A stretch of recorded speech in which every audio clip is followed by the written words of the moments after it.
자, 등장해 주시나요? 자, 질문 한번 해보실까요?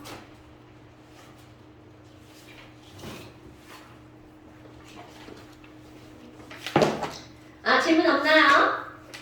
여기 좀 쉬웠나 봐요. 우리 친구들이 별로 질문을 많이 안 하죠? 알아요. 숙제를 안 해서 질문이 없는 건가요? 아니 고치기를 못했어요. 그렇군요. 왜 그게 그렇게 나와? 그렇군요. 고치기를 못했군요. 그럴 수 있죠. 그럴 수 있죠. 자, 그러면 이번에 이제 우리 뭐를 한번 해볼 거냐? 용액의 총괄성에서 끓는 점, 오름, 어느 점, 내림. 이걸 한번 해볼게요. 묽은 용액의 성질이라고 하는 거는 그것의 핵심은 바로 뭐였냐면 용액이 끓는 점은 아니야.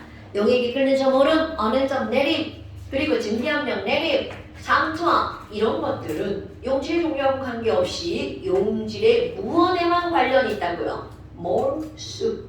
오케이. 자, 그래서 그 두 번째 뭐가 나오냐면 끓는 점 오름, 어느 점 내림 이런 것들이 나온답니다. 어머나, 그런데 끓는 점 오름, 어느 점 내림을 할 때 여기서 이제 사실 이게 단원이 이렇게 막 뒤죽박죽 돼가지고 이제 뭐 하나 등장을 하냐면 우리 물이라고 하는 것은 분명히 이제 끓어. 자, 물 몇 도씨에서 끓어요?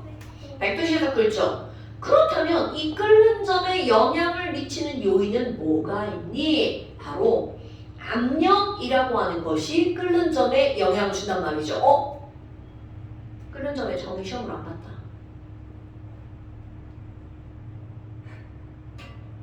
연서야! 자, 끓는 점이란? 대기압과 응. 증기압력의 대기압과 증기압력 같아질 때는 그렇지! 은서야! 기준 끓는 점.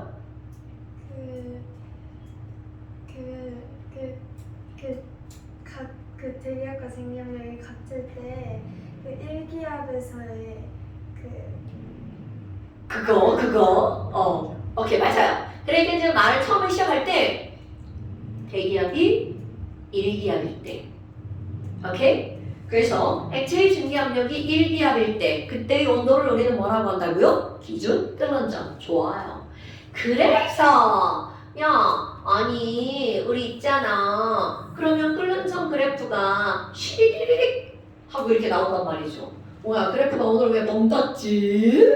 그럼 이것들은 온도에 따른 무슨 그래프였어? 증기, 압력 그래프였단 말이죠. 그런데 이 그래프를 우리 가로 세로에 말을 바꾸면 증기압력이 뭐와 같을 때, 대기압과 같을 때의 온도를 뭐라고 부른다고요? 끓는 점이라고 불렀단 말이죠. 근데 아니 그럼 뭐야, 이 그래프를 끓는 점 그래프네? 내가 여기다 이렇게 끓는 점 그래프 이렇게 쓸 수 있단 말이죠. 그런데 얘를 확장하면 끓는 점만 있나? 절대로 아니겠죠. 어는 점, 녹는 점도 있죠. 그래서 이거를 확장한 어는 점, 녹는 점 그래프를 지금은 그냥 그릴게요. 그래서 대기압에 따른 어는 점, 물의 어는 점 그래프가 이렇게 나옵니다. 이게 뒷단원에 자세한 설명이 나와요. 여기서 간단하게 그냥 그래프만 그릴게. 아니 그러면요, 어는 점만 있는 게 아니라 당연히 승화가 되는 것도 있죠. 그럼 우리 처음 들어보는 말처럼 느껴지지만 승화점도 있습니다. 그럼 승화가 되는 그래프를 이렇게 그리잖아요. 그렇다면 온도와 압력에 따라 그래프의 면이 하나, 둘, 세 개로 쪼개집니다. 그럼 이 세 개는 고체, 액체, 기체라고 하는 세 가지의 상태를 나타내는 그림이 됩니다. 그래서 이런 것들을 우리는 제목하나 뭐라고 부르냐면 상평형 그림이라고 불러요. 평형자는 왜 목소리가 자꾸 갈라부르네? 평형자는 왜부터요? 이게 뭐야? 동적 평형을 나타내는 그래프잖아요. 그럼 여기 있는 이 끓는 점이라고 하는 건 누구와 누가 동적 평형을 이루는 거야? 액체와 기체가 동적 평형을 이룰 때의 온도와 압력. 와우, 그렇다면 여기 봐봐요. 선생이 설명도 안 하고 여기다 액이라고 써버렸어요. 이것은 바로 뭐냐면 우리 물질의 상태를 가장 기본적으로 나타내는 게 바로 온도잖아요. 그럼 온도가 가장 낮을 때 요 영역 안에 들어가면 우리는 이런 상태를 고체. 그럼 가운데 영역에 들어가는 걸 뭐라고 부르는 거야? 액체. 그리고 전반적으로 아주 넓은 영역에 들어갔어. 그럼 넓은 영역에 들어간다는 거는 뭐를 봐라? 겨울에도 수증기는 있잖아요. 그러니까 겨울에 있는 수증기. 뜨거울 땐 당연히 수증기가 있죠. 그래서 이 굉장히 넓은 범위에 존재하는 거 바로 기체. 이렇게 고체와 액체와 기체의 영역을 그래프로 나타낸 거야. 그런데 이 그래프가 진짜 의미하는 게 바로 어떤 거니? 야, 아니 있잖아. 우리 예를 보면 이 대기압이 1기압일 때 그때의 온도를 읽으면 100도씨. 얘가 바로 뭐였어요? 끓는 점이었죠. 그런데 이 끓는 점보다 온도가 낮으면 어떤 상태라는 거야? 액체 상태죠. 끓는 점보다 온도가 높으면 기체 상태라는 거죠. 그렇다면 이게 액체와 기체만 설명을 하는 게 아니라 이 그래프로 와우 얘 봐봐요. 고체와 액체도 설명할 수가 있다는 거죠. 아 그럼 얘를 보니까 그대로 해석할까요? 끓는 점하고 똑같이 여기 있는 고체와 액체 사이에 있는 이런 그래프를 우리는 뭐라고 하는 거니? 고체의 녹는 점 그래프, 녹는 점 곡선. 어머 그러면 선생님 여기도 똑같이요. 대기압이 1기압일 때 녹는 점, 어는 점. 고체는 녹는 거고 액체는 어는 거죠? 그럼 얘가 우리 뭐를 그려준 거냐면 물의 상평형 그래프를 그려준 거야. 에? 그럼 뭐냐? 그럼 이 대기압이 1기압일 때 어는 점은 0도씨구나. 이런 걸 우리는 기준 어는 점이라고 부른답니다. 와우. 그럼 우리 스케이트 타시는 분 여러분 이거 보세요. 자 어떤 애가 지금 0도씨야. 스케이트장 나는 사실 안 가봤어요. 안 가봤는데 겁나 춥죠. 그 얼음이 얼려져 있어야 되니까. 그런데 지금 이 추운 온도야. 영하 5도. 되게 추운 온도야. 그럼 그 상태는 얼음이란 말이죠. 그런데 이제 은서가 스케이트를 신고 이렇게 일어나겠죠. 그럼 스케이트 날이 얼음을 딱 밟는 순간 압력이 엄청나게 증가하겠죠. 그럼 어떤 일이 벌어지냐면 이거 그대로 해석하는 거야. 내가 지금 밟고 일어나는 순간 압력이 커지니까 압력에 의해서 이 상태로 넘어가 버리는 거야. 헐! 무슨 상태로 넘어가는 거야? 액체 상태. 그럼 딱 일어나서 밟는 순간 분명히 얼음이었는데 일어나면 그 부분이 뭘로 바뀌는 거냐면 물로 바뀌는 거야. 이렇게 얼음판 위에 물이 딱 생겨야 마찰이 엄청나게 줄어들어서 미끄러지는 겁니다. 그러니까 결국은 스케이트 날이 날카로울수록 물이 잘 생기죠? 그래서 미끄러지는 거야. 그럼 이 얘기는 온도가 변하지 않아도 압력에 의해서 끓는 점뿐만이 아니라 뭐도 바뀐다는 거야. 어느 점도 바뀐다는 거죠. 그럼 결국 이 그래프가 의미하는 건 어떤 온도, 어떤 압력에서 그 물질이 어떤 상태를 유지할지를 나타내는 그래프구나. 자, 그럼 이런 거를 상평형 그림이라고 부른다고요. 그럼 요 밑에도 있지만 이거는 지금은 생략. 어머나, 그러면요 이거 있잖아요. 이게 순수한 물이잖아요. 근데 우리 지난 시간에 설탕물 배웠잖아요. 그럼 설탕물은 똑같은 온도에서 설탕물을 그리면 증기압력이 물보다 낮아졌죠. 그럼 이거 연장해서 그래프를 그려볼까요? 와 설탕물이죠. 그럼 설탕물의 상평형 그림은 어떻게 되는 거니? 바로 이렇게 됩니다. 그럼 얘네들은요? 얘는 안 변하나요? 네, 안 변합니다. 그럼 왜 안 변하니? 액체와 붙어있는 곳만 변하게 되거든요. 이거는 패스. 자, 그렇다면 지금 여기에서 뭐야 이거? 설탕물이잖아. 그럼 설탕물의 기준 끓는 점은 뭐야? 100도보다 높은 데서 만들어지죠. 그럼 설탕물의 와우 기준 어느 점도 0도보다 낮은 곳에서 만들어지죠. 이것은 설탕뿐만 아니라 모든 용액의 끓는 점은 100도보다 높아지고 모든 용액의 어는 점은 100도보다 낮아집니다. 이렇게 용액의 끓는 점이 높아지고 어는 점은 낮아지는 현상을 우리는 끓는 점 오름, 어는 점 내림 현상이라는 정확한 명사입니다. 이렇게 불러줍니다. 오케이? 와우. 자, 그러면 설탕을 좀 더 진하게 만들어 볼까요? 그럼 좀 더 진하게 만들어 보면 여기에 와우, 이렇게 되겠죠. 그러니까 끓는 점은 더 많이 올라가고 어는 점은 더 많이 떨어지겠죠. 아, 그렇다면 끓는 점이 도대체 얼마나 올라가고 어는 점이 도대체 얼마나 떨어지는지를 조사해 봤어요. 그랬더니 아니 조금 아까 선생님 말했잖아요. 농도가 진해지면 그게 더 많이 올라간다고요. 그래서 사람들이 야 그러면 얘네들 농도를 딱 똑같이 만들었을 때 얼마나 올라가는지 그거를 실험적으로 알아냈더니 또 똑같이 말합니다. 이들 용액의 끓는 점, 오름, 어는 점, 내림은 용액에 들어간 용질의 종류하고는 전혀 무관하고요. 용액의 몰랄 농도에 완벽히 비례해서 올라가고 떨어집니다.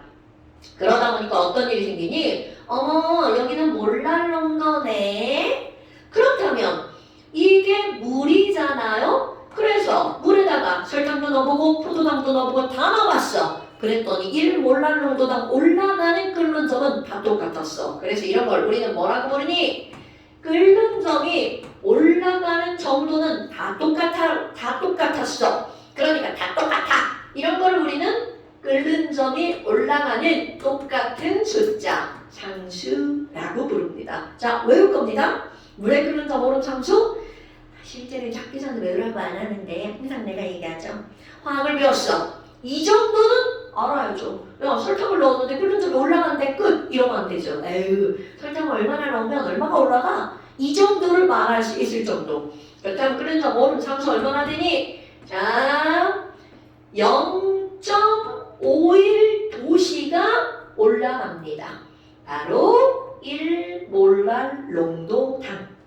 아, 그럼 1몰랄 농도를 만들면 얘네들이 0.51이 올라가니까 100.51도씨가 된다는 거죠. 그러면 똑같이 물에 어능점 내림상수도 있어요. 그럼 어능점 내림상수는 얼마게? 이렇게 하면 얘네들은 좀 더 커집니다. 외울 거야? 1.86도씨 퍼 몰랄 농도. 오, 그래서 이제 예를 들어서 이런 거죠. 야, 아니 1몰랄 농도 설탕물이 있어. 그럼 사람들이 1몰랄 농도 설탕물에 끓는 점은 영어로 boiling point. boiling point는 얼마야? 그렇다면 원래는 100도씨였는데 여기에 얼만큼이 올라간다고요? 0.51도씨가 올라간다는 거죠. 야, 아니 이거 똑같이 1몰랄 농도 설탕물에 어는 점 freezing point 어는 점. 아, 써볼까? boiling point 끓는 점. melting point 녹는 점. 우리 melt 정도는 알죠? 그 다음에 freezing point 어는 점. 그런데 melting point랑 FP는 어때? 같은 온도죠? 둘 다 온도. 어머나, 그럼 얘는 어는 점 내림 상수는 얼마냐면 1.86이었어. 자, 원래 수저물의 어는 점은 0도였단 말이죠. 그럼 훅 떨어지죠. 그러니까 얘네들은 얼마가 되니? 마이너스 1.86도씨. 뭐야? 별것도 아니잖아. 근데 여기다가 하나 더 해볼까요? 1몰랄 농도 설탕물이 아니라 이걸 뭘로 바꾼다고요? 포도당 수용액으로 바꿔볼까요? 그럼 포도당 수용액의 어느 점은 역시 1.86도씨야. 자, 그런데 여기다가 똑같은 1몰랄 농도인데 소금물을 한번 넣어볼까요? 자, 다시 한번 얘기해볼까요? 여러분, 끓는 점 오르면 어느 점 내리면 용질의 종류하고는 무관하고 용질의 몰수에만 관계가 있죠. 자, 그럼 이게 무슨 말이니? 소금이야. NaCl. 색깔이 같으니까 다른 걸로 바꿔볼까요? 와, 선생님 NaCl이에요. 그럼 NaCl을 넣을 때는 NaCl이 1몰랄 농도였어. 그런데 이놈이 물에 딱 들어가자마자 아싸 떨어지죠.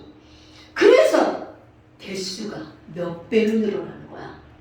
더블로 늘어나죠. 그럼 우리 초등학교 뭐라고 그랬냐면 야 용질이 이따만하든 이따만하든 상관없어. 얘는 들어갈 때는 하나였는데 들어가고 났더니 몰수가 몇 배로 늘어난 거야? 2배로 늘어나죠. 엄청나게 중요한 게 나올 겁니다. 와, 야 뭐야? 처음에는 분명히 1몰랄 농도로 들어갔거든? 그런데 이놈은 들어가자마자 Na 플러스와 Cl 마이너스로 더블로 늘어났죠. 그렇다면 아니 선생님 그러면 소금물은 1몰랄인데 Na 플러스도 1몰랄이고 Cl 마이너스 1몰랄이죠.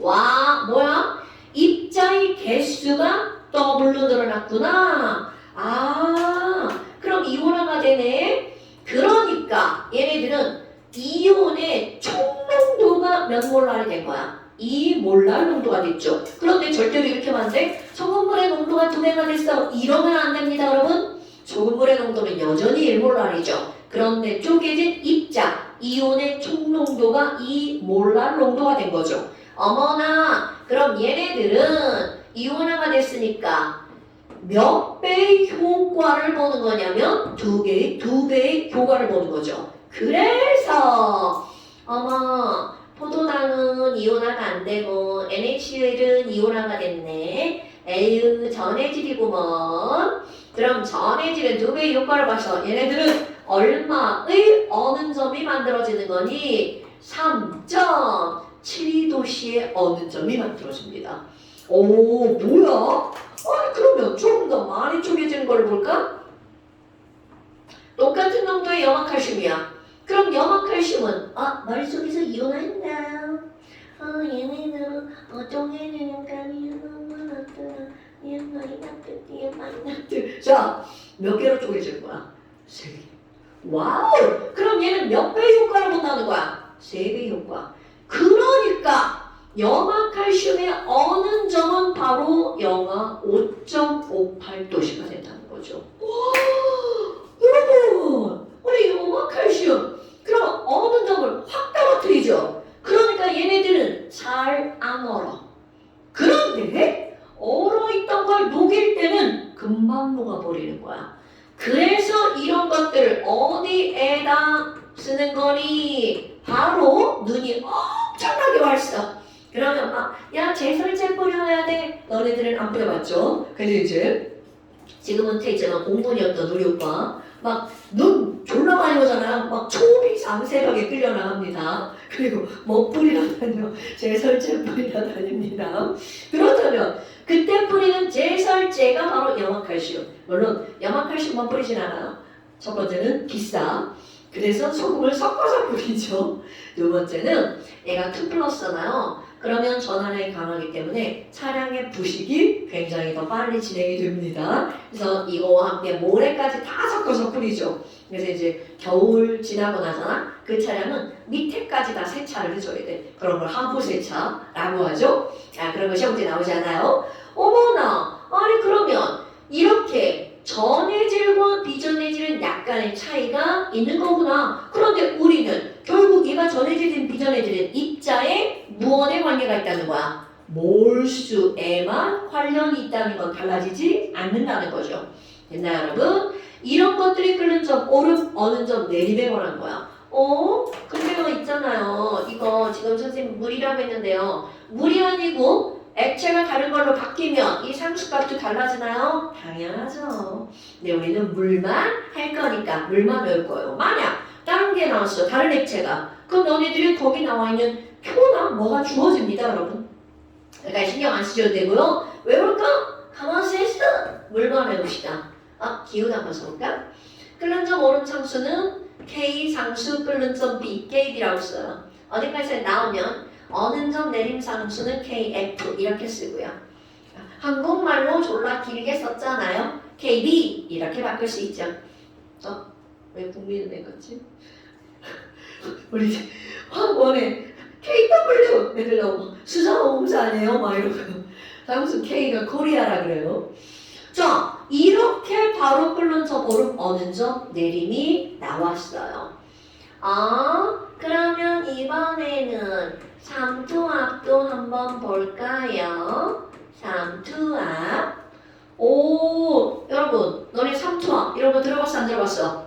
그렇지. 자, 연서야, 삼투압이 뭐라고 알고 있어요? 삼투압?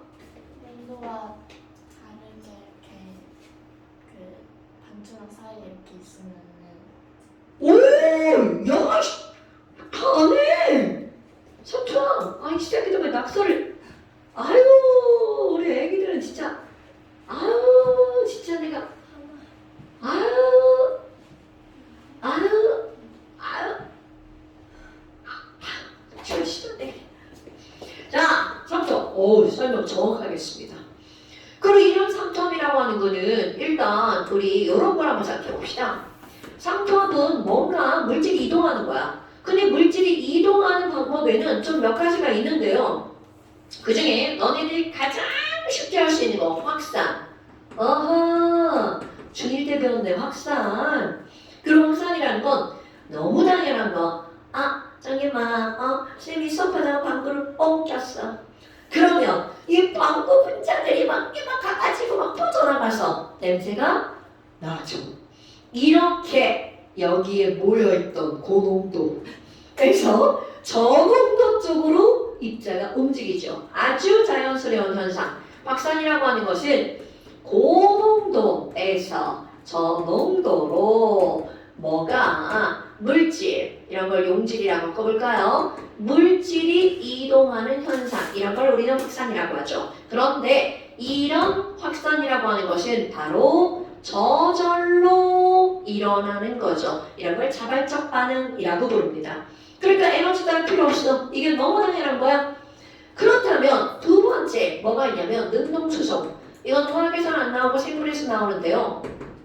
생물에서는 저농도에 있는 걸 어디로 이동시키는 게 꼭 필요하냐면 고농도로. 이걸 마치 이제 비유를 하자면 어떤 거냐면 확산은 물이 높은 곳에 있는 물이 아래로 떨어지는 게 확산이야. 저절로 일어나죠.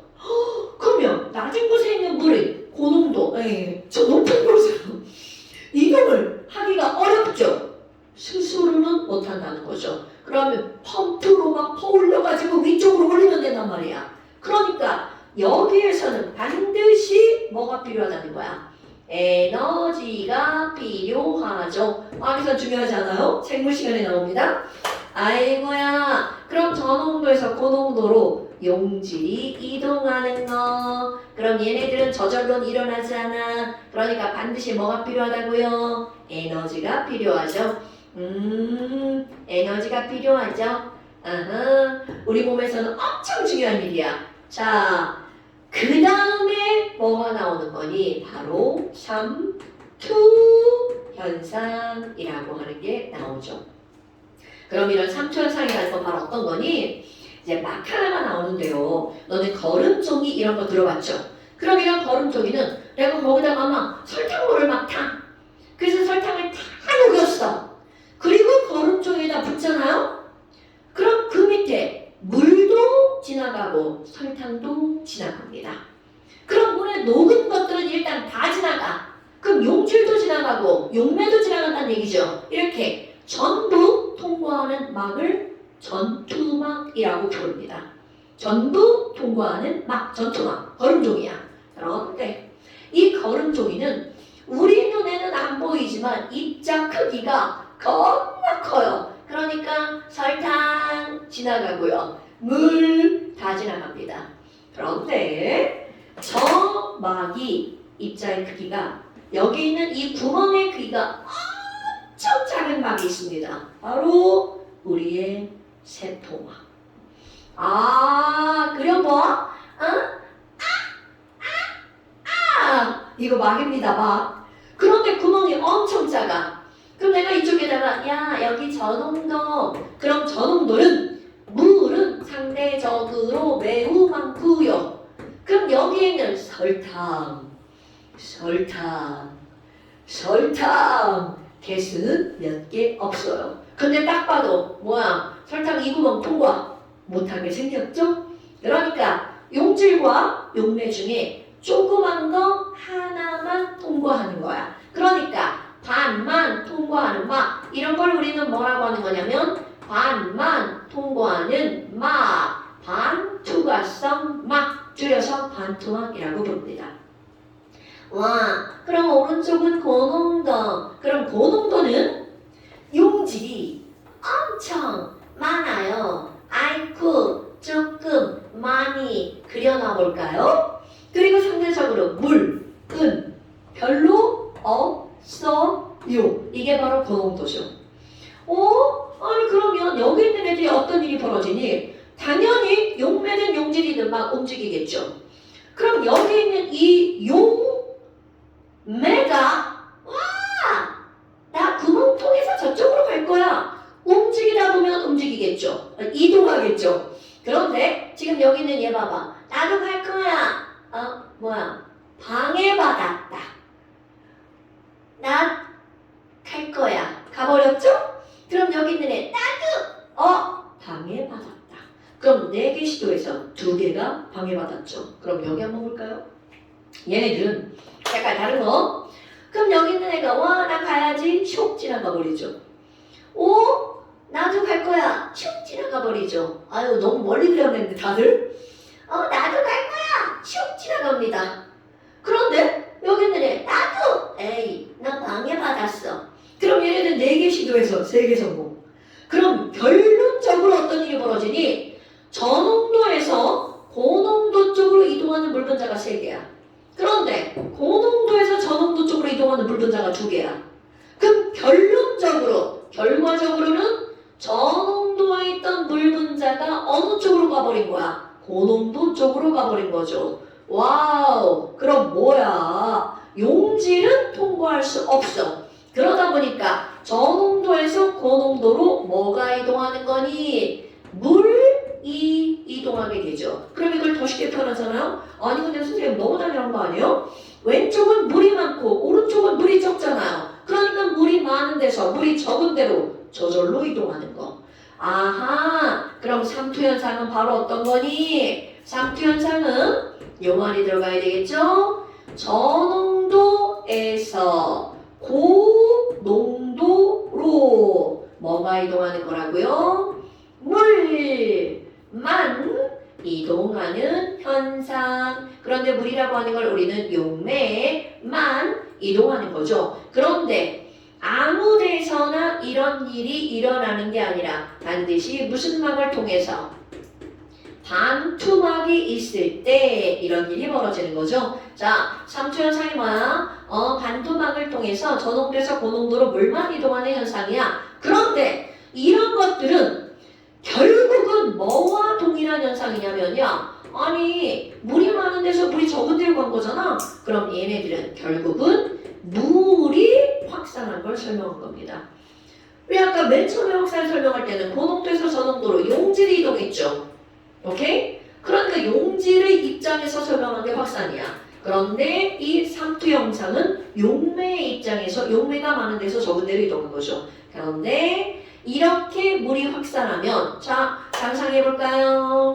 어머나 그럼 저농도는 물이 점점 줄어들죠. 그러니까 농도는 점점 증가하겠죠. 그럼 고농도는 물이 점점 많아지겠죠. 그리고 농도는 점점 줄어들겠죠. 그럼 거기 봐봐. 아니 고농도였던 곳은 농도가 점점 줄어들고 저농도였던 곳은 농도가 점점 늘어나죠. 그래서 얘네들은 결국 농도가 어떻게 될까요? 같아지겠죠. 이렇게 농도가 같아지려는 현상, 이런 걸 우리는 뭐라고 부르는 거냐면 삼투현상이라고 부른답니다. 자, 말을 길게 문장을 연결해서 한번 해볼까요? 삼투현상이란 반투막을 통해서 저농도에서 고농도로 물이 이동함으로써 양쪽 농도가 같아지려는 현상. 이거를 삼투현상이라고 부르는 거죠. 아니, 길게 받아치고 올 필요 없어요. 우리 다 써있을걸요. 어머나, 어머나. 아니, 그럼 도대체 삼투압은 뭔가요? 삼투압은 뭔가요? 그래서 삼투압을 우리가 어떻게 정의를 내리니? 자, 저런 실험을 이제 실험 조건으로 바꿔볼까요? 아유, 가운데에 반투막을 넣어놓고요. 왼쪽에다는 저농도 넣어놓고요. 오른쪽에다는 고농도를 넣어놨어요. 그럼 얘네들이 충분한 시간이 지나면 어떤 일이 벌어지니? 물론 저농도에서 고농도로 물이 움직이겠죠. 그래서 아니 오른쪽은 높아질 거고요. 왼쪽은 낮아지겠죠. 그러면 충분한 시간이 지나면 양쪽의 농도가 같아지려고 해서 이렇게 높이가 달라졌을 거야. 그럼 삼투압은 어떻게 되는 거니? 옛날에 반 호프라는 아저씨가 어떤 일을 했냐면 압력계를 가지고 여기다가 이렇게 집어넣어요. 그래서 얘를 눌러버립니다. 하고 눌러요. 그럼 거꾸로 억지로 나의 힘에 의해서 물이 반대편으로 움직이겠죠. 그럼 얘를 꾹 눌러서 원래 상태까지 만들 때 압력계에 눈금이 찍히겠죠. 그 눈금을 삼투압이라고 부릅니다. 그럼 그거를 우리가 이제 설명할 때는 아니 선생님 그러면 얘네 처음으로 생각해봐요. 처음에 높이가 이만큼이었는데 처음부터 이 물 분자가 이동하는 걸 어떻게 하면 돼? 막으면 되겠죠. 그러니까 결국은 무슨 얘기야? 삼투압이라는 건 이동하는 물 분자를 막을 때 생기는 힘, 생기는 압력, 이거를 결국은 삼투압이라고 부르는 거죠. 자, 삼투압이라고 하는 건 삼투 현상을 어떻게 하는 거야?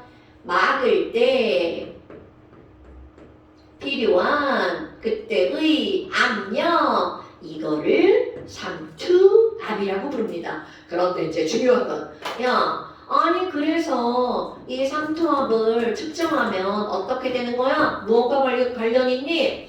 자, 삼투압은 이거 있잖아요. 기호를 파이라고 불러요. 어머, 압력은 P잖아요. 당연하죠? 그런데 이것을 파이라고 부르는 이유는 옛날 고전에 아까 얘기한 사람 반트 사람 이름이야. 호프라는 사람이 삼투압을 구하는 공식을 말했어요. 그래서 이런 걸 반호프의 법칙, 이거 원래 이거 읽을 때 옛날에는 반트였는데 지금은 이거 빼고 반 호프의 법칙 이렇게 부릅니다. 반호프의 법칙이야? 그럼 삼투압을 어떻게 할 거니? 이거 말이야. 아니 왼쪽이랑 오른쪽이랑 농도 차이가 많이 나. 그러면 물이 많이 이동해야 얘네들은 농도가 같아지겠죠. 그러니까 왼쪽과 오른쪽에 몰농도랑 관련이 있던데, 그래서 여기다가 몰농도 이렇게 씁니다. 어라? 뭐야? 기호가 왜 아는 거랑 다르지? 고전화학에서 이 방어포 아저씨가 쓴 거를 그대로 써주는 우리 이거 셋입니다. 그래서 얘는 바로 뭐냐면 쓰이는 머리 양쪽의 몰 농도의 차이입니다. 왜 C를 썼을까? C 영어로 농도입니다. 집중하다 concentrate. 그래서 이거 concentration이 씁니다. 그리고 또 하나 여기 온도를 높여봐. 그럼 물 분자들의 움직임이 훨씬 더 커지죠. 그러니까 압력도 커집니다. 그래서 여기에다가 무엇을 곱하게 하냐면 절대 온도 T를 곱하기 했더니 얘네 똑같아지던데? 그때 이제 문제가 있어요. 아니 여기에 이게 는이라고 했는데 이거를 얘랑 곱하기 해서 이거를 상투합이라고 하는 숫자를 만들려니까 막 안 만들어지는 거야. 그래서 여기다가 뭐를 넣었더니 딱 숫자가 만들어지냐면 R. 그래서 상투합 파이는 CRT. 몰롱도 곱하기 R 곱하기 T. 어머, 아니 T는 뭐예요? 절대온도. R 어디서 많이 봤던 거네? 전소야, R 뭐예요? 그럼요. 오라. 아니 용에게도 기체 상수가 등장하네? 그래서 일단 넣어야 될 거. 상투합 파이는 뭐라고요? CRT. 근데 여기다가 이제 뭐를 한번 대입해 볼 거니? 어머, 선창님, C가 몰롱도라면서요. 그럼 몰롱도 오늘 외운 거. 자, 몰롱도는 용액의 부피분의 용질의 몰수죠. 얘를 그대로 대입해 볼 거예요. 대입. 그러면 삼투합 파이는 부피분의 NRT다. 오라? 예쁘게 붙여볼까? 파이 V는 NRT네? 이런. 오메나 어디서 많이 본 공식 하나가 나오네요? 파이 삼투합을 P로 바꾸면 이게 바로 뭐가 되는 거야? PV는 NRT. 와우. 기체 방정식하고 똑같은 반응이 나오는 거네? 그럼 이 얘기는 자 이걸 P로 바꾸면 이상 기체 상태 방정식이죠. 그럼 이걸 파이로 바꾸잖아요? 이상 용액의 상태 방정식으로 들어갑니다. 그러니까 결국은 기체나 용액이나 그들이 행동하는 양상은 어떻다는 거야? 똑같다는 걸 나타내는 겁니다.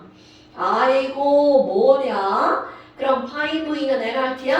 그럼 여기 또 유도 한번 해볼까요? 자, 화원 몰수는 뭐분의 뭐죠? 분자량분의 질량이죠. 그러니까 몰수 분자량분의 질량을 또 대입할 거예요. 에?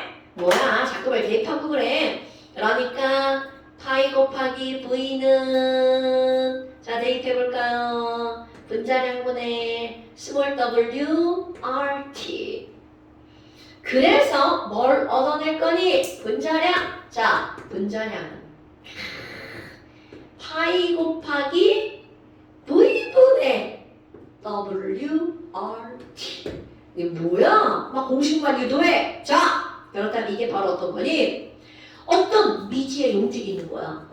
여기 하얀 가루가 있네? 이 하얀 가루가 뭐지? 모르겠어.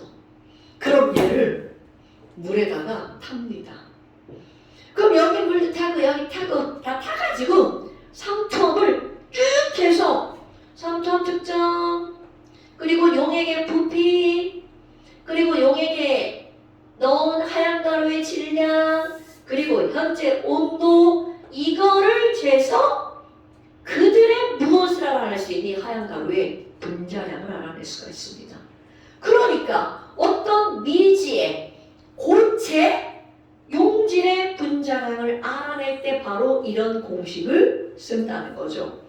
근데 너네 교육과정은 이 분자량을 구하는 거에 초점 맞추지 않습니다. 상투합을 재는 거에만 초점을 맞추죠. 그러니까 상투합 파이는 CRT라고 하는 공식을 외워주는 게 포인트.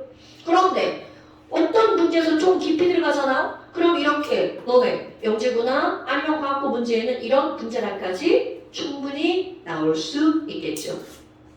자, 어때요? 별거 없죠? 그러니까 내용은 별거 없어요. 자, 그렇다면 정리를 한번 해볼까요? 자, 우리 세 가지를 배웠네요. 용액의 총괄성. 그럼 이 총괄성이라고 하는 건 바로 어떤 거니? 첫 번째, 증기압력 내림 있잖아요. 그리고 두 번째, 끓는 점 오름, 어는 점 내림 있잖아요. 세 번째, 삼투압. 이렇게 세 가지 물질의 성질들은 여기 중요 용질에 무엇하고는 무관하다고요? 종류하고는 무관하죠. 그리고 용질의 무엇에만 관계가 있다고요? 몰수에만 관련이 있죠. 몰수에만 관련이 있는 거야. 그런데 그것도 자 증기압력 내림도 몰수에만 끓는 점 오름 어는 점 내림도 몰수에만 관련이 있죠. 그리고 상투합도 몰수에만 관련이 있죠. 그런데 이제 거기다가 그러면 그 몰수에만 관련이 있는 거 증기압력 내림은 무엇에 비례한다고요? 몰, 분율에 비례하고요. 끓는 점 오름 어는 점 내림은 몰랄, 농도에 비례하고요. 그럼 삼투압은 몰, 농도에 비례한다고요. 그러니까 똑같이 몰수에만 관련이 있는 거죠? 그럼 완벽하게 비례한다. 그럼 하나는 몰분율, 하나는 몰랄농도, 하나는 몰농도에 비례한다는 거죠. 됐습니까? 그러니까 지금 몰수에만 관련이 있어 라고 하는 건 용액의 총체적인 성질 총괄성이야.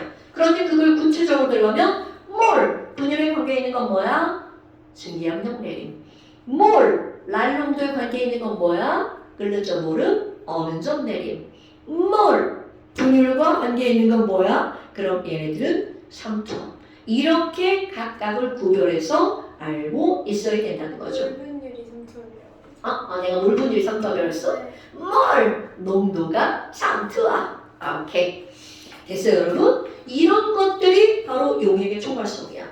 내용들 자체는 어렵지 않습니다. 그런데 새로운 것들이 너무나 많이 나오기 때문에 이런 것들을 이제 너네들이 본인의 것으로 만드는 작업이 바로 문제를 푸는 거죠. 문제가 좀 많네요. 그래서 105쪽까지 문제 풀어오시고요. 자, 숙제 완전 105페이지. 자, 그 다음에 이제 아이고 시간이 충분하네요. 그 다음에 넘겨보잖아요. 이상한 말이 또 나옵니다. 완전 가만히 바뀝니다.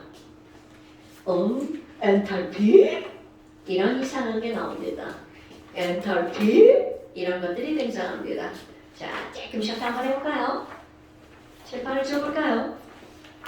조금 쉬어볼까요? 자, 한번 볼까요? 한번 볼까요? 그 다음에 이제 등장을 하는 게 제목을 봐봐. 뭐라고 써있어? 반응과 에너지. 그렇지. 화학 반응과 에너지. 그러면 이 화학 반응과 에너지라고 하는 게 나오는데 첫 번째가 엔탈피라고 하는 게 등장합니다. 어머, 엔탈피? 이상한 말이 막 나왔죠? 근데 별게 아니야. 자, 이 엔탈피라는 건 바로 어떤 거냐면 와우, 종이다. 자, 이 종이는 에너지를 갖고 있을까? 안 가지고 있을까? 있습니다. 그렇다면 있습니다. 이제 확실하게 대답해야 돼. 여기 어떤 에너지가 있니? 당연히. 자, 종이는요. 탄소와 수소와 산소로 이루어져 있어. 그럼 걔네들이 공유결합을 하고 있죠? 공유결합 에너지. 그러면 더 안으로 들어가면 그 탄소에 있는 핵과 전자가 있죠. 그럼 핵과 전자 사이에 에너지. 핵 안으로 들어가 볼까요?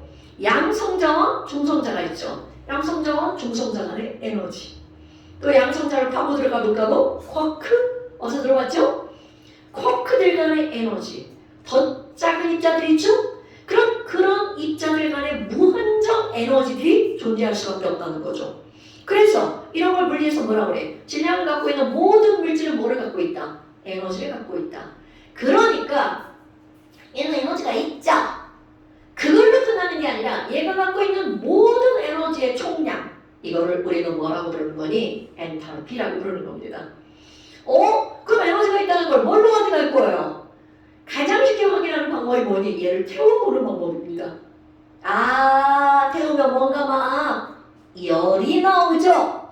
그러니까 이 에너지를 확인하는 방법이 열이죠. 그래서 이 엔탈피를 기호로 뭐라고 쓰는 거니? 우리 엔탈피 하면 기호로 2로 써야 될 것 같잖아요. 그런데 그렇지 않습니다. 바로 H라는 기호를 써버립니다. 그리고 엔탈피를 우리는 뭐라고 부르는 거니? 어떤 물질이 갖고 있는 그 물질의 총열 함량이라고 부르죠. 그럼 내가 조금 아까 막 이상한 말들을 막 했단 말이야. 그렇게 해서 이들이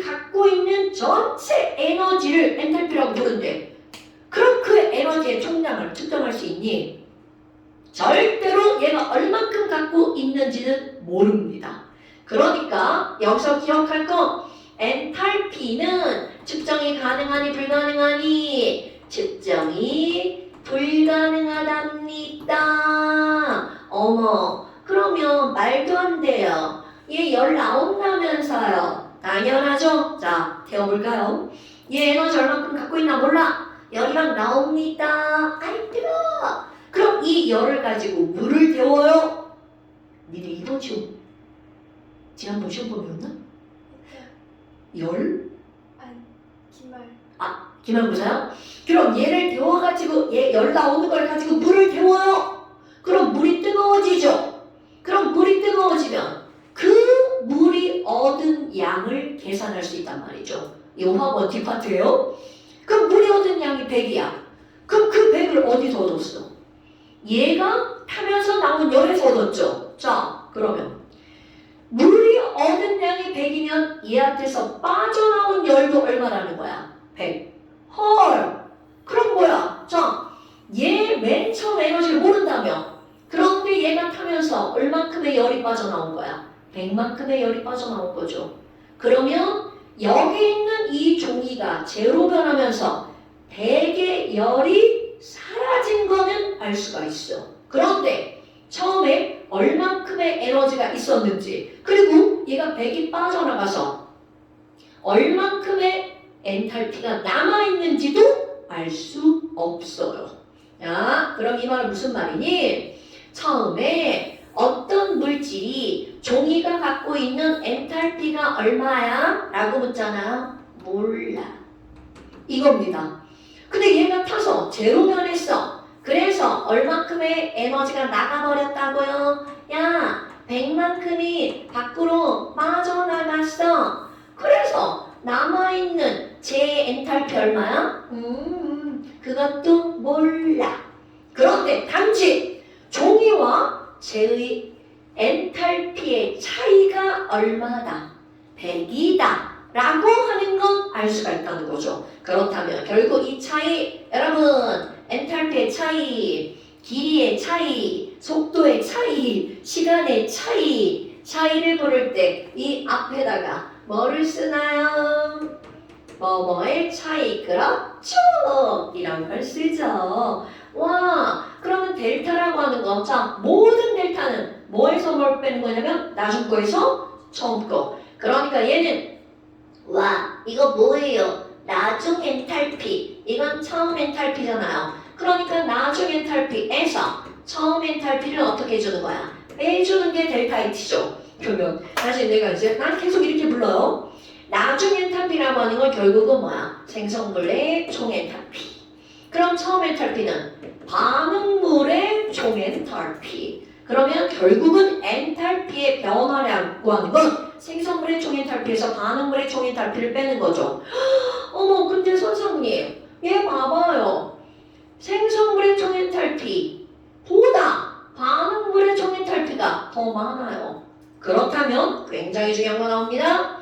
나중 엔탈피에서 처음 엔탈피를 뺐더니 부호가 적은 거에서 많은 걸 뺐죠. 부호가 플러스일까 마이너스일까?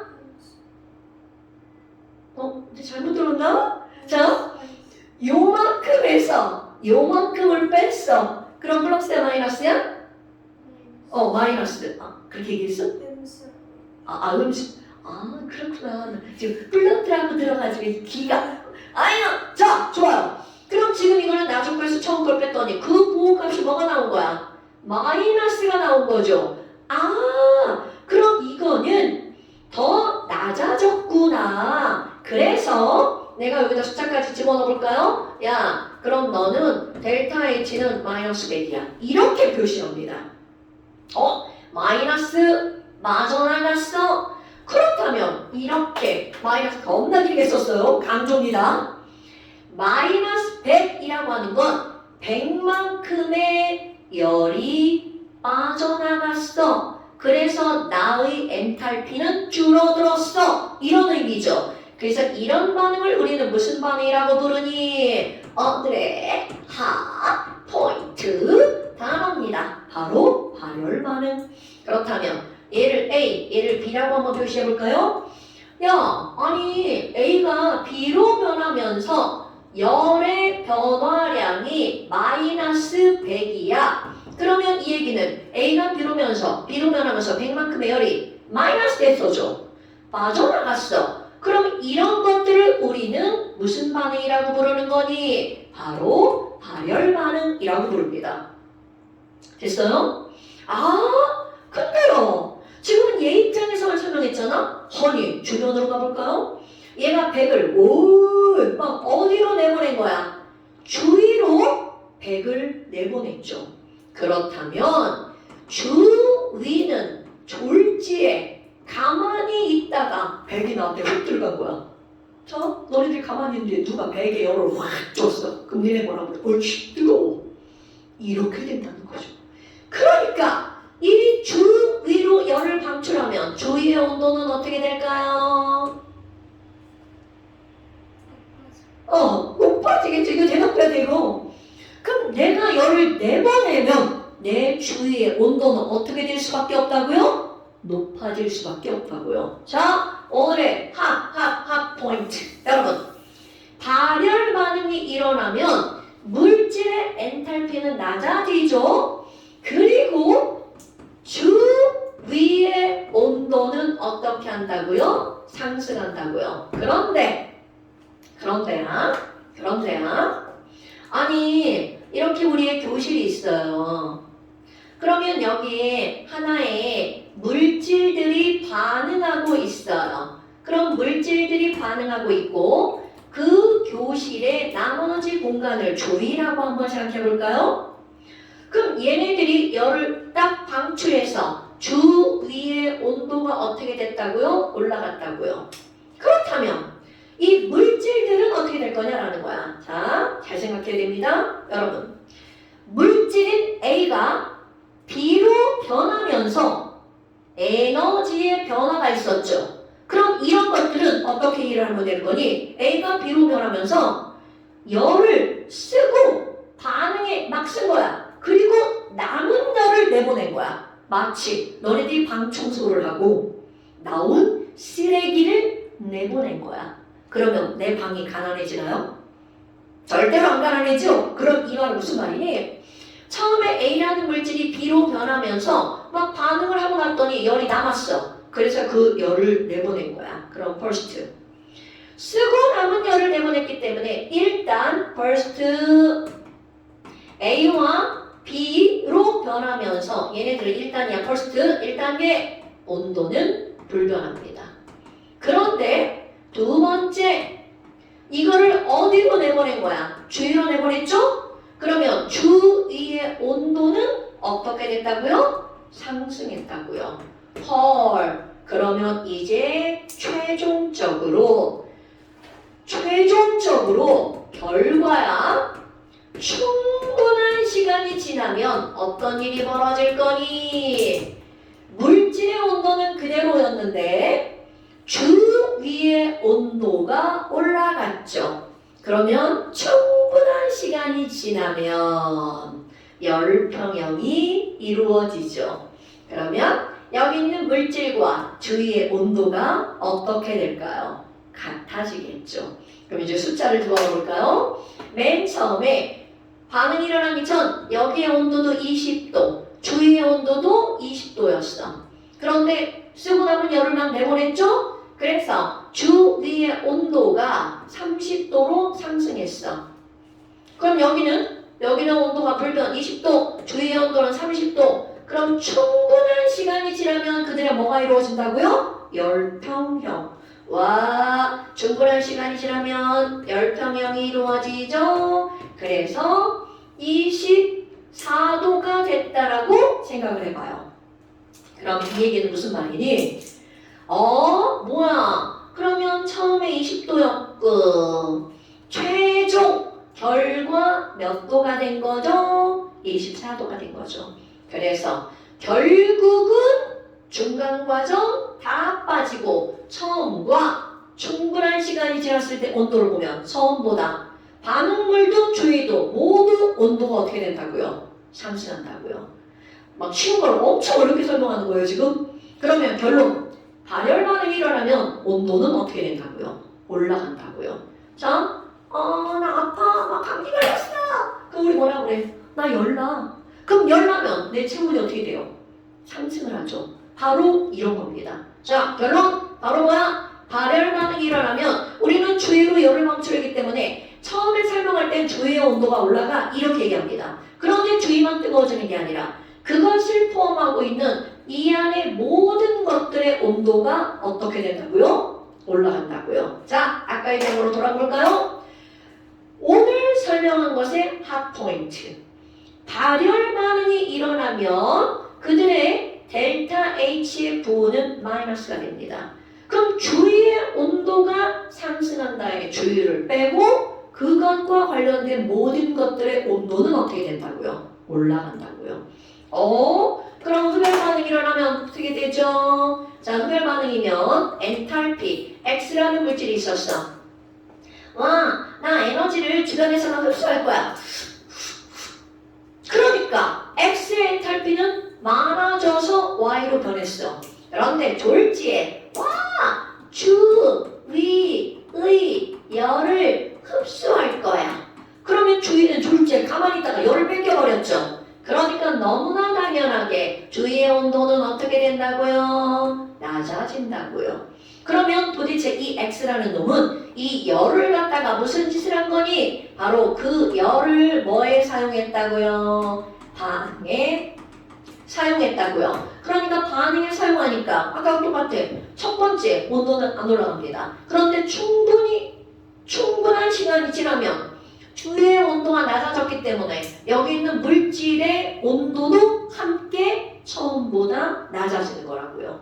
오케이? 자, 절대로 잘못 생각하면 안 되는 게 뭐냐면 우리 친구들이 그럼 선생님 주위의 온도는 차가워지고 물질은 뜨거워지나요? 뭐뭐 절대로 그렇게 생각하면 안 된다고요. 왜? 흡수한 열을 반응하는데 써버렸어요. 온도를 높인 게 아니라. 됐나요 여러분? 이게 중학교 1학년 과정에 나오죠? 얼음을 가열할 거야. 아니면 물을 끓일 거야. 그럼 끓이고 있는데도 물의 온도가 올라가지 않죠. 그 이유가 뭐라고? 끓이는 상태 변화에 열을 썼기 때문이죠. 지금 쉬운 거 막 계속 반복해가면서 뭐 다 알고 있는데 막 선생님이 계속 설명하는 거야. 자, 중간에 이런 삐리리한 설명 다 안다고 치고 결론. 여러분, A가 B로 변하면서 델타 H가 마이너스 100 써있어. 그럼 부가 마이너스네? 무슨 반응이다? 그렇죠. 발열 반응이 일어났네. 그러니까 얘네들은 온도가 어떻게 될 거다? 올라갈 거다. 그러면 X가 Y로 변하면서 델타 H는 플러스 50이야. 발열이다, 흡열이다? 흡열 반응이다. 그러면 얘네들의 온도는 어떻게 될 거다? 그렇지. 이게 바로 포인트입니다. 이거는 사실 학원 마지막 단원에 나오는 거야. 근데 그걸 안 해가지고 지금 이렇게 졸라 열심히 설명하고 있는 겁니다. 그걸 들었으면 이렇게 열심히 설명 안 하는데. 자, 그렇다면 이게 바로 결론이 이거라는 거죠. 오케이? 그런데 아니 선생님 그럼 이게 모든 반응이 열을 방출하거나 열을 흡수하나요? 맞습니다. 모든 반응입니다. 그렇다면 이렇게 어떤 반응에서 나가거나 들어가거나 출입하는 열을 우리는 뭐라고 부르는 거냐면 반응열이라고 부릅니다. 또는 이 열이라는 말 대신 나는 길어서 잘 안 쓰는데 반응 엔탈피라고 부릅니다. 같은 말이에요. 반응열과 반응 엔탈피. 어머, 그렇다면 선생님, 아니 열이 이렇게 나가고 들어오는 걸 반응식에다 써야 되나요? 응. 저거를 안 쓰는 반응식을 그냥 화학 반응식. 저 출입하는 열을 써놓은 화학 반응식을 우리는 뭐라고 할 것 같아요? 열학 반응식 이렇게 말하는 겁니다, 여러분. 그럼 열학 반응식에는요, 뭘 쓰는 거예요? 당연히 열학 반응식에는 화학 반응식 들어가죠. 그리고 플러스 출입하는 열 델타 H도 써야 됩니다. 반드시. 그리고 또 하나 반드시 고려할 게 있습니다. 이 단어를 배우기 전까지는 고체, 액체, 기체를 써도 되고 안 써도 됐죠. 그런데 여러 방식은 반드시 상태까지 써줘야 되겠죠. 왜? 고체보다 액체가 에너지가 더 많죠. 액체보다 기체가 엔탈피가 더 많죠. 그러니까 아무리 같은 물질이어도 상태에 따라 엔탈피가 달라지기 때문에 반드시 표시를 해줘야 됩니다. 아유, 그럼 우리 반응열 있잖아요. 반응열에도 이름이 있나요? 당연. 연소 반응이 일어나면 연소열, 중화 반응이 일어나면 중화열, 기화 반응이 일어나면 기화열, 용해 반응이 일어나면 용해 엔탈피, 용해 반응이 일어나면 용해 엔탈피 이런 말을 쓰죠. 그러면 아니 우리 연소열 한번 봅시다. 반응열의 종류 연소열. 그럼 연소열 장작 어딨어? 이제 장작으로 변신. 장작 하나. 불멍하죠. 이번 추석에 불멍도 해야죠. 우리 시골에 가서 불멍합니다. 그럼 이런 것들을 이렇게 태울 거야. 장작 하나를 태워. 100만큼의 열이 나오는데 장작 2개를 태워. 당연히 얼만큼의 열이 나오는 거야? 200만큼의 열이 나오죠. 헐, 그럼 뭐야? 아니 연소열이 얼마인지 쓸 때는 당연히 그럼 1몰이 탔는지 2몰이 탔는지 아니 장작 하나가 탔는지 2개가 탔는지를 꼭 표시해야 되잖아요. 그래서 연소열, 중화열, 유해열, 생성열, 분해열 이런 것들을 나타낼 때는 반드시 얼만큼이 탔는지를 표시합니다. 바로 1몰. 그러니까 우리 화학에서는 다 기준이 뭐라는 거야? 1몰. 그러면 연소열이라는 게 바로 어떤 거니? 자, 그리고 또 온도셋이 들어갑니다. 상온에서 라고 하는 게 기본. 상온에서 물질, 아이고 글씨 왜 이렇게 안 써지지?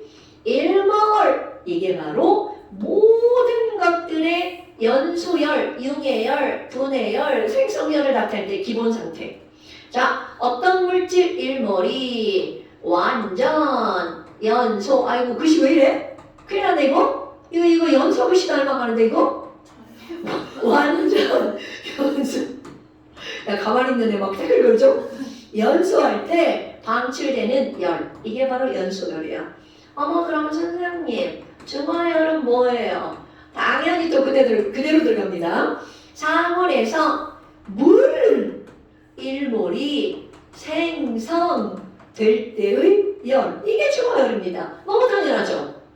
분해열, 생성열, 융해열, 용해열 너무나 당연한데 여기에서 외워야 되는 열이 있습니다. 바로 생성열. 야, 연소열, 중화열은 안 외워도 다 알아. 그런데 생성열은 도대체 뭐니? 생성열은요, 물질이 생성될 때의 열 아닌가요? 맞습니다. 그런데 도대체 어디로부터 생성되니? 그러니까 예를 들어서 이런 거야. 나한테 야, 너 술 어떻게 만들어? 이렇게 묻잖아? 그럼 나는 우리 엄마가 옛날에 보니까 막 누룩곰팡이랑 밥이랑 해가지고 섞어가지고 막 안방에 따뜻한 곳에다 모셔놓던데? 그럼 술이 돼. 나는 이렇게 말합니다. 그런데 과학하는 사람들한테 야, 술 어떻게 만들어? 에틸렌에 물 첨가해서 만들어. 이렇게 말합니다. 그러면 이 사람은 저렇게 말하고 이 사람은 저렇게 말하고 저 사람은 저렇게 말하면 기준이 없죠. 그러니까 사람들이 생성열의 정의를 내립니다. 그럼 좀 아까 야, 에탄올을 과학에서는 어떻게 생성하는 건데? 자, 모든 것의 생성열 정의야? 되게 좋아요. 야, 에탄올을 구성하고 있는 원소가 있네. C와 H와 O. 그 C와 H와 O로부터 에탄올이 만들어지는 거야. 그런데 C가 어떤 형태니? 자, 에탄올을 구성하는 원소가 있죠? 이 원소가 상온에서 존재하는 가장 안정한 호돈소 물질. 와우, C의 호돈소 물질, C 솔리드 흑연입니다. 이거랑 H가 상온에서 존재하는 가장 안정한 물질, H2 가스. 이거랑 O, 상온에서 존재하는 가장 안정한 물질 O2 가스. 이거로부터 에탄올 1몰이 생성될 때 출입하는 열. 이게 바로 생성열이야. 근데 뭔가 안 맞죠? 계속 매축해야죠. C2, EC solid. H 6개죠? 3H2 가스가. O 원자 하나죠? 2분의 1 O2. 헐. 여기서 2분의 1 쓰나요? 맞습니다. 여기부터는 개수를 니들 맘대로 막 조작하면 안 됩니다. 나오는 대로 쓰셔야 됩니다. 어머나. 자, 그러면 생성열은 바로 뭐니? 상온에서, 이거 다음 시간에 정의 쓰는 거 시험입니다. 상온에서 존재하는 가장 안정한 호돈소 물질로부터 그 물질 1몰이 물자 또 안 써서 1몰이 생성될 때의 열 출입하는 열이죠. 아이쿠 그럼 뭐야 선생님 여기는 굳이 왜 흑연을 쓰는 거예요? 자 여러분 상온에서 존재하는 탄소는 흑연도 있고 다이아몬드도 있고 그래핀도 있고 다 있죠. 그러니까 거기에서 자 상온에서 존재하는 내가 빼먹은 말 가장 안정한 소물질로부터 그럼 그때 가장 안정한 게 바로 뭐냐면 흑연입니다. 다이아몬드는 상온에서 만들어질까 안 만들어질까? 안 만들어지죠? 그래서 패스 꺼져. 그래핀은 이로 만들어낸 거죠. 그러니까 상온에서 존재하는 가장 안정한 호돈소 물질은 C는 흑연입니다. 와 별거 아니잖아. 왜? 별거 아닙니다. 그렇다면 선생님 다른 예를 들어봐요. O3 가스죠. 이것의 생성열을 알고 싶어요. 그러면 이것의 생성열 식을 쓰려면 아까하고 똑같죠. 이거를 구성하는 원소 산소죠. 산소는 O2죠. 그럼 이 얘기는 무슨 얘기야? O2 가스가 O3로 변하는 거야. 그런데 O3 1몰이 만들어져야 되죠? 그러니까 O2 2분의 3몰이 있어야 되겠죠. 그래야 개수가 맞아지죠. 아마 그러면요 O2 가스는 어떡할 거예요? 뭐야? 이거를 구성하는 원소 O죠. 얘가 상온에서 존재하는 가장 안정한 물질은 O2죠. 어라? 변화가 있어 없어? 없죠. 그래서 모든 상온에서 존재하는 가장 안정한 호돈소 물질의 생성열은 0입니다. 안 알려줍니다. 문제에서. 그러니까 우리는 머리에 알고 가야지 이렇게 되는 겁니다. 안 알려주기 때문에 알고 가야 됩니다. 네. 어머 나쁜 것들. 자 그렇다면 하나만 하고 끝냅니다. 분해열은 어떻게 되니? 분해열은요 완전히 얘와 반대입니다.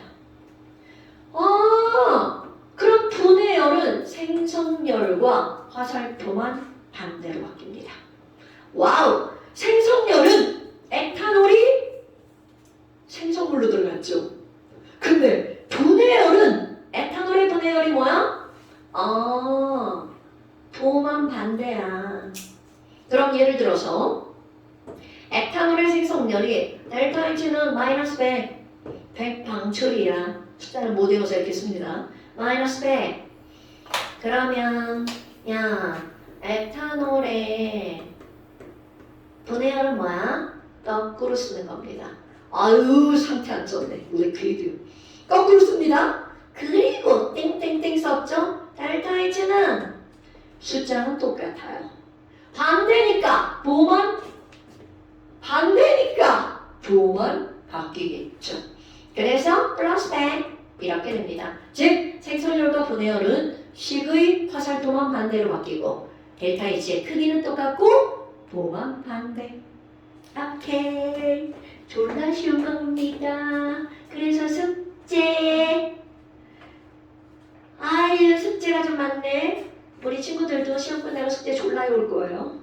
자 숙제 조금만 할게요. 숙제 아이고 여기 아닌데.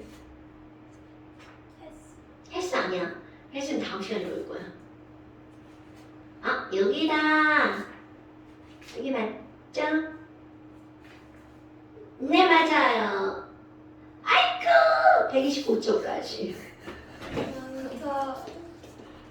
아 좀 많다. 근데 이건 줄여줄 수가 없습니다. 저쪽 거라고 맞춰야 되니까. 아 근데 시간이 좀 걸릴 뿐이지 어렵잖아요. 자 고생하셨습니다.